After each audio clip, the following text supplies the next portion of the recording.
Assalamualaikum warahmatullahi wabarakatuh. Baik, untuk pertemuan hari ini kita akan lanjutkan pembahasan mengenai perkembangan masa kanak-kanak awal. Ya, yang sudah sempat tertunda beberapa minggu.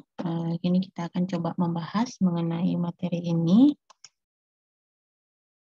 Baik, outline yang akan coba kita bahas pada hari ini adalah terkait pengertian dari kanak-kanak awal, kemudian juga tugas-tugas perkembangan dari masa kanak-kanak awal, ciri-ciri secara umum, dan juga nanti kita akan lihat apa aja ciri-cirinya baik secara fisik, kognitif, dan juga secara sosial. Baik, kita masuk ke pertama ya. Nah, sebagai orang tua, hal yang paling penting untuk kita ketahui tentang anak-anak usia awal ini adalah kita perlu membimbing mereka dengan contoh dan sikap yang baik. Karena usia anak-anak ini merupakan usia emas ya, jadi apapun yang kita contohkan biasanya akan mudah sekali mereka ikuti atau mereka contoh, sehingga kita perlu memiliki sikap atau contoh yang baik agar saat dewasa sang anak itu tetap membawa sikap yang kita ajarkan ke mereka di waktu mereka kecil. Nah, inilah poin pentingnya ya. Jadi kalau kita lihat teori, ini juga ada kaitannya dengan teori behavior, di mana kalau kita ngajarin sesuatu yang baik secara berulang-ulang akan menjadi habit, maka dia akan ulang terus sampai dia dewasa, seperti itu. Nah, kita coba lihat pengertian dari masa kanak-kanak awal. Usianya itu adalah usia 2-6 tahun ya. Jadi ini usia prasekolah, anak-anak belum sekolah SD. Dari mulai dia 2 tahun sampai 6 tahun berarti usia PAUD ya, prasekolah. Di sini perkembangan biologis berjalan pesat, tetapi secara sosiologis masih sangat terikat dengan orang tua, dengan keluarga, dan juga dengan lingkungan. Ya, gitu ini ya usianya. Kalian ingat usia 2 sampai dengan 6 tahun. Nah, apa tugas perkembangan yang harus dilewati oleh anak-anak usia awal ini 2 sampai 6 tahun? Yang pertama adalah belajar bicara. Belajar bicara dengan jelas ya. Usia 2 sampai 6 tahun misalnya belajar menyebut ayah, ibu, atau benda-benda sederhana yang ada di sekitarnya. Tentunya ini akan semakin berkembang seiring dengan bertambahnya tahun usia mereka. Kemudian bisa membedakan jenis kelamin, ya, laki-laki dan perempuan. Kemudian mengadakan hubungan emosional dengan orang-orang lain selain dari orang tua, selain dari saudara, selain dari orang-orang yang biasa sering ditemui sehari-hari ya. Jadi mulai melebar hubungan sosial emosionalnya, misalnya ada guru di PAUD-nya atau teman-teman ayahnya, teman-teman ibunya, seperti itu. Kemudian belajar membedakan hal baik dan buruk dan mengembangkan kata hati. Di sini sudah mulai memahami instruksi-instruksi sederhana, apa yang boleh dilakukan, apa yang tidak boleh, gitu. Kemudian membentuk konsep pengertian sederhana tentang kenyataan sosial dan juga alam. Misalnya udah paham hujan, udah paham konsep, oh kalau ada matahari panas, kemudian kalau ada angin kencang, mendung, oh akan hujan, seperti itu. Kalau kemudian kenyataan-kenyataan sosial, misalnya, oh kalau kita mau belanja, terus kita di supermarket, bayarnya antri dulu ya, seperti itu. Jadi dia udah paham nih, oh antri itu berarti menunggu giliran, seperti itu. Ini tugas-tugas perkembangan secara umum yang biasanya dilewati oleh anak-anak usia awal ya. Nah ini ya, pertanyaan pertama, apa saja tugas-tugas perkembangan kanak-kanak awal? Baru saja saya jelaskan. Baik, berikutnya kita akan lihat ciri-ciri khas anak-anak masa awal. Nah, bagi orang tua, ya sebagai orang tua, kadang-kadang mereka menganggap kanak-kanak awal ini sebagai usia yang sulit. Ya, usia yang banyak mengundang masalah. Kenapa? Karena anak-anak di sini udah mulai ada keinginan untuk ingin melakukan semuanya sendiri. Kemudian kadang-kadang nggak mendengarkan perintah, kemudian makin dilarang, makin dikerjain, seperti itu ya. Yang kadang membuat orang tua itu menjadi marah atau kesal gitu. Makanya dikatakan usia yang mengundang masalah karena anak-anak ingin eksplorasi lebih banyak terhadap lingkungannya. Kemudian disebut juga sebagai usia mainan karena mereka fokus pada kegiatan bermain ya, di usia ini main kegiatannya. Kemudian untuk pendidik seperti guru itu adalah usia prasekolah seperti tadi saya sebutkan. Kalau pada ahli psikologi menganggap bahwa usia kanak-kanak awal ini sebagai usia kelompok karena dia bermain dengan teman-teman sebayanya, kemudian usia menjelajah, eksplorasi, kreatif, dan juga meniru. Seperti tadi saya katakan ya, dia mudah sekali meniru apa yang dia lihat di lingkungannya, baik itu benar maupun salah, dia nggak peduli ya. Dia tiru itu dengan lebih baik daripada siapa yang dia tiru itu. Nah, itu ciri-ciri secara umum. Nah, sedangkan ciri-ciri perkembangannya, kita akan lihat dengan lebih spesifik dari segi fisik, kognitif, dan juga sosial. Kita lihat satu-satu ya. Nah, perkembangan secara fisik. Nah, ini lebih ke ciri-ciri yang bisa kita lihat secara fisik, ciri-ciri tubuhnya. Misalnya dagunya lebih jelas, leher lebih memanjang. Kalau masih bayi kan lehernya kadang kelipet, ketutup sama apa namanya? Sama dagu kayak nggak kelihatan gitu. Makin besar dia makin nampak jenjang, lehernya memanjang, kemudian dadanya lebih bidang dan rata. Bidang nggak sama kayak remaja pastinya, tapi udah mulai kebentuk tegak gitu ya. Kemudian lengan dan kaki lebih panjang dan lebih besar, kemudian otot menjadi lebih besar. Ya, intinya perkembangan fisik ini karena semakin bertambah usia jadinya semakin ketara gitu perubahannya. Pernafasan menjadi lebih lambat dan dalam. Kalau anak-anak biasanya nafasnya cepat gitu. Detak jantung lebih pelan dan teratur dibandingkan bayi. Dan kandung kemih ukurannya jadi lebih besar sehingga dia bisa nahan kencing atau buang air kecil lebih lama gitu. Jadi dia udah mampu untuk mengontrol ingin buang air kecil karena ukuran kandung kemih yang lebih besar. Nah, ini adalah ciri umum secara fisik yang bisa kita observasi ya. Kemudian kalau kita lihat dari perkembangan motorik halus dan juga motorik kasar, di yang sebelah sini motorik kasar, sebelah sini motorik halus. Ya, di sini dia bisa berjalan dengan baik, kemudian bisa lari lurus, bisa melompat, nih usia 2,5 sampai 3,5 tahun. Kemudian juga kalau menggambar, ya bisa meniru lingkaran, kemudian tulisannya masih cakar ayam, kemudian dapat makan menggunakan sendok, terus dapat menyusun balok. Nah, ini kemampuan jari-jari ya, kalau motorik halus, jadi dia udah bisa, kalau gambar bisa bikin lingkaran, bisa bikin tulisan cakar ayam, kemudian dapat makan pakai sendok, kemudian bisa menyusun kotak gitu. Kalau misalnya usia 3,5 sampai 4,5 tahun, biasanya berjalannya 80% sebesar langkah orang dewasa, kemudian bisa lari sepertiga kecepatan orang dewasa, bisa melempar dan menangkap bola besar, tapi lengannya itu masih kaku. Sedangkan motorik halusnya bisa ngancing baju, kemudian niru bentuk-bentuk sederhana, segitiga misalnya, kemudian bisa membuat gambar-gambar sederhana. Ya, usia 3,5 sampai 4,5 tahun. Kemudian usia 4,5 sampai 5,5 tahun biasanya sudah mampu menyeimbangkan badan di atas satu kaki, bisa berdiri satu kaki, ya. Kemudian bisa berlari jauh, nggak jatuh, dan dapat berenang. Ya, jadi anak-anak udah bisa diajarin berenang nih, tapi masih yang dangkal dong ya.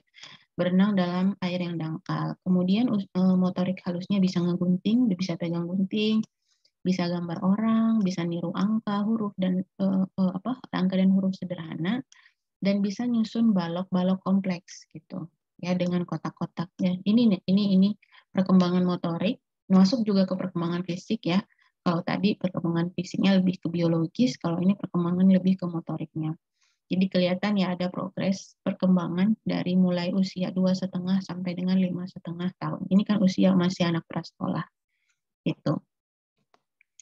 Kemudian perkembangan kognitif. Nah, imajinasi anak-anak prasekolah ini masih terus bekerja, masih terus berkembang, daya serapnya juga terus meningkat.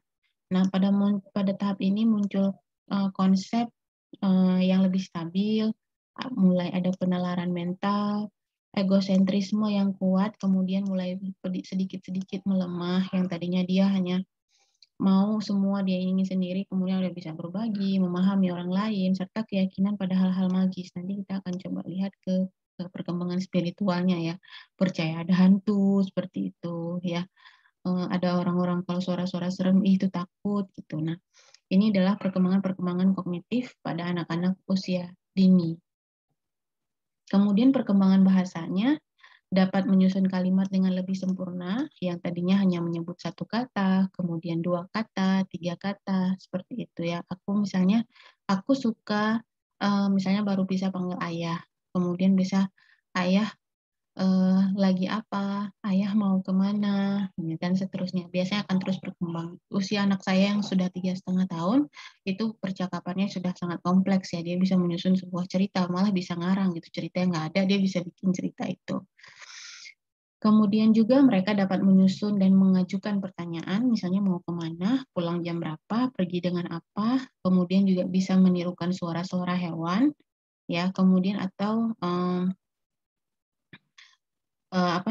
bicara sudah berfungsi untuk berkata-kata. Jadi kata-kata yang dia susun itu sudah punya makna. Seperti itu ya, sudah punya makna, dan ketika dia tanya lebih dari 5 kata, kita udah paham, oh maksud dia itu ini gitu. Itulah progres dari perkembangan kognitif, biasanya juga akan selinier dengan perkembangan bahasa. Kemudian perkembangan emosi biasanya ya, karena tadi kita lihat bahwa masa anak-anak awal ini biasanya masa yang egosentris, kemudian masa yang bikin masalah tadi ya di awal. Karena ditandai dengan ledakan emosi mereka yang sangat meluap-luap seperti itu. Ingin semua melakukan sendiri, ingin lebih independen, tidak mau lagi dibantu seperti itu. Ya, kemudian ada ketakutan yang hebat dan iri hati yang nggak masuk akal. Kalau takut sekali, iri hati ini misalnya cemburu sibling ya. Emosi yang umum itu seperti marah, takut, cemburu, ingin tahu, iri, gembira ya seperti biasa.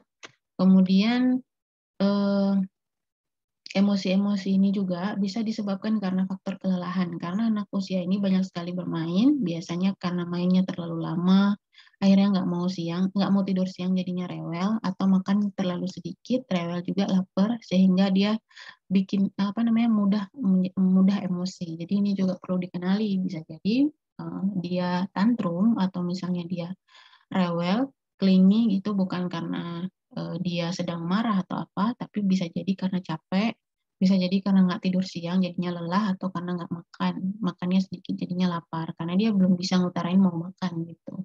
Ya, kemudian ini juga ditentukan oleh kualitas hubungan antara orang tua dan anak, jadi sangat juga ada dalam proses mengelola emosi ini, bagaimana keluarga, orang tua atau ayah atau ibu mengajarkan bagaimana mengekspresikan emosi. Kalau misalnya lagi marah, jangan teriak-teriak atau jangan suara besar. Nah, itu diajarkan pelan-pelan, walaupun 2 kali belum berhasil, berulang-ulang terus sehingga anak bisa mengungkapkan apa yang sebenarnya diinginkan. Kemudian gaya pengasuhan juga sangat menentukan ya, menentukan kepribadian dari si anak. Ini jelas sekali ya, pengasuhan orang tua. Baik, pertanyaan yang kedua. Bagaimana perkembangan kognitif dan perkembangan bahasa dari anak-anak awal? Tadi sudah sedikit saya singgung ya, mengenai perkembangan kognitif dan juga bahasa. Baik, nah ini saya akan singgung tentang perkembangan spiritual. Nah, usia anak 2 sampai 6 tahun ini belum paham benar mengenai konsep agama. Biasanya ini sangat bergantung sekali pada kita orang tua yang mengajarkan gitu. Biasanya orang tua bisa mengajarkan dengan ibadah-ibadah yang dilakukan oleh orang tua setiap hari. Biasanya anak akan penasaran. Ketika kita sholat atau ketika kita sedang mengaji, gitu, anak akan ikut melakukan hal yang sama. Dia akan berdiri di samping kita menirukan gerakan sholat. Atau ketika kita ajarkan dia doa-doa sehari-hari, biasanya dia akan tanya, ini doa apa? Atau kenapa harus baca doa sebelum tidur? Seperti itu. Itu konsep-konsep sederhana atau perilaku-perilaku sederhana yang bisa kita terapkan ke anak untuk mengajarkan mengenai agama atau spiritual. Nah, konsep yang dipahami anak dengan kita mengenai agama itu tentunya sangat berbeda ya, karena pemikiran mereka itu masih terbatas dari segi kognitif, sehingga yang mereka bayangkan dengan yang kita yakini itu masih berbeda. Nah, ini beberapa keyakinan-keyakinan dasar yang dimiliki oleh anak terkait dengan spiritual. Misalnya mereka meyakini bahwa yang namanya Tuhan itu adalah orang yang besar, berpakaian putih, mungkin berwajah angker, pucat, ramah, atau berjanggut putih, seperti itu. Kemudian dia adalah orang yang membalas mereka yang baik dan mengirimkan mereka ke surga setelah meninggal, seperti itu. Itu yang diyakini oleh anak-anak. Kemudian surga yang mereka yakini, yang namanya surga itu adalah tempat kediaman Tuhan yang ada di awan. Kemudian tempat orang memperoleh segala sesuatu yang mereka inginkan, yang mereka impikan gak dapet di dunia, dapet di surga. Kemudian neraka, konsepnya yang mereka pahami adalah tempat yang ada di bawah bumi, tempat penderitaan, hukuman bagi mereka yang berperilaku buruk. Nah ini ya, ini pahami anak-anak. Biasanya orang tua sekarang juga bisa mengajarkan konsep tauhid atau agama ini dengan buku-buku, banyak sekali ya, buku-buku board book, buku-buku Islamic board book, khususnya kalau saya sendiri ngajarin anak-anak saya tentang konsep tauhid ini, misalnya tentang kenapa harus sholat, kenapa harus puasa, meskipun itu dengan bahasa yang sederhana ya tentunya, itu dengan cerita-cerita tentang kita menjelaskan apa kebesaran Allah, apa yang Allah ciptakan, menerangkan bahwa kita adalah ciptaan Allah seperti itu. Dan itu membuat dia mikir gitu ya, Allah itu di mana gitu. Allah itu kayak apa? Nah, itu biasanya di dalam buku itu dijelaskan seperti itu ya. Kemudian malaikat. Malaikat itu yang dipahami oleh anak adalah orang yang baik. Hidupnya akan masuk surga, kemudian setelah meninggal. Jadi malaikat yang dipahami oleh anak-anak itu adalah orang baik yang meninggal, kemudian akan jadi malaikat ketika di surga. Kemudian berjubah putih. Nah, itu. Kemudian Al-Quran atau misalnya Alkitab ya untuk yang beragama Nasrani, itu mereka mempercayai bahwa itu adalah buku yang ditulis oleh Tuhan, dan setiap kata dalam Al-Quran itu benar, dan yang meragukan kebenarannya itu adalah dosa. Seperti itu. Ini sebenarnya konsep-konsep ini kan konsep sederhana yang coba kita pahamkan kepada anak ya. Dan tentunya ini kan sangat bergantung pada perkembangan kognitif mereka, penalaran kognitif mereka. Nggak sama kan ya penalaran kognitif anak-anak dengan kita. Makanya cara penyampaian ke anak-anak pun biasanya dia akan menuntut sesuatu yang lebih konkret. Misalnya kayak di rumah, saya punya kaligrafi yang saya tempelkan di rumah dengan lafaz Allah gitu. Anak saya bilang, oh itu Allah. Bukan, nah itu bukan Allah, itu hanya tulisan saja seperti itu. Jadi itu yang perlu kita jelaskan gitu ya ke anak-anak, karena itu yang mereka pahami. Oh itu ketika dia melihat lafaz Allah, oh itu adalah Allah. Padahal Allah itu hanya tulisan, Allah bukan yang ditulis itu gitu ya. Wujud Allah bukan yang ditulis itu. Nah, seperti itu. Oke. Kemudian penalaran moral. Moral ini adalah sesuatu yang baik dan benar ya, yang diakui secara adat istiadat ataupun kebiasaan, peraturan atau tata cara dalam kehidupan. Ini sangat terkait sekali dengan aturan-aturan yang berlaku secara sosial. Nah, ketika anak berusia di bawah 6 tahun, biasanya ini akan didasarkan pada aturan-aturan yang diterapkan oleh orang tua atau orang-orang dewasa yang ada di lingkungan anak. Jadi ini masih sangat bergantung apa yang diajarkan oleh orang tua, dan moral ini dinilai dari patuh atau enggaknya anak sama aturan yang dibikin oleh orang tua. Jadi masih sangat rendah ya, karena mereka ngikut apa yang orang tua bilang. Bisa jadi misalnya orang tua, misalnya konsep orang tua yang ngajarinnya salah, anak juga akan tetap ngikut itu karena takut akan membantah orang tua seperti itu. Ini ya. Nah, tahapan pengajaran moralnya itu biasanya kita bisa mengajarkannya dengan pendidikan langsung, bisa melalui identifikasi, atau anak dengan coba-coba.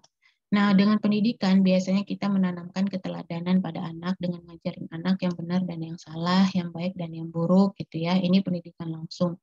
Kalau identifikasi, anaknya dengan meniru ya, meniru apa yang dia lihat, apa yang dia dengar, dia tiru, baik itu benar atau salah. Makanya kita harus mengajarkan sesuatu yang benar agar anak melakukan identifikasi dengan benar. Kemudian yang ketiga adalah coba-coba, trial and error. Biasanya tingkah laku yang mendatangkan pujian atau penghargaan itu akan terus berkembang, sementara sesuatu yang dihukum biasanya akan dihentikan. Ini kayak prinsip teori perilaku ya, reinforcement, ada punishment, ada reward. Kalau misalnya perilaku yang dilakukan dapat pujian, dapat penghargaan, oh ini berarti perilaku yang benar, berarti bisa diulang. Kalau misalnya dapat punishment, dihukum, oh berarti ini salah. Kalau salah berarti akan nggak diulangi lagi. Jadi coba-coba. Kalau ini benar, ini atau ini yang salah. Jadi dia coba-coba ya. Nah, kalau pendidikan langsung kita ngajarin ke anak, kalau ini yang benar yang salah, kalau identifikasi dia akan niru, kalau coba-coba ya dia nyoba. Jadi bisa benar, bisa salah. Seperti itu. Ini konsep mengajarin moral kepada anak. Kemudian hal yang perlu kita perhatikan dalam perkembangan moral ini adalah disiplin harus konsisten ya. Kalau disiplin nggak konsisten, misalnya sekali kita ngajarin ini, kemudian besok kita ngajarin atau nunjukin yang lain, anak jadi bingung, jadi harus ngikutin yang mana gitu ya. Jadi itu akan memperlambat proses belajar anak. Jadi yang paling penting dalam ngajarin benar salah ini adalah disiplin. Yang kedua, harus ada teguran yang jelas kalau memang anak ngelakuin sesuatu yang salah. Jadi memberikan reward atau punishment juga harus konsisten gitu. Jadi kalau memang anak melakukan kesalahan, dia harus mendapatkan teguran agar perbuatan yang salah itu tidak dipertahankan atau tidak diulang lagi. Kemudian jangan terlalu sering dihukum juga kalau memang anak sering melakukan kesalahan ya, karena menghukum itu tidak selalu harus diikuti dengan sebuah kesalahan ya. Kesalahan juga ketika anak melakukan kesalahan tidak mesti harus dihukum seperti itu, dengan memberikan penjelasan bahwa ini adalah salah jauh lebih baik dibandingkan harus dihukum gitu.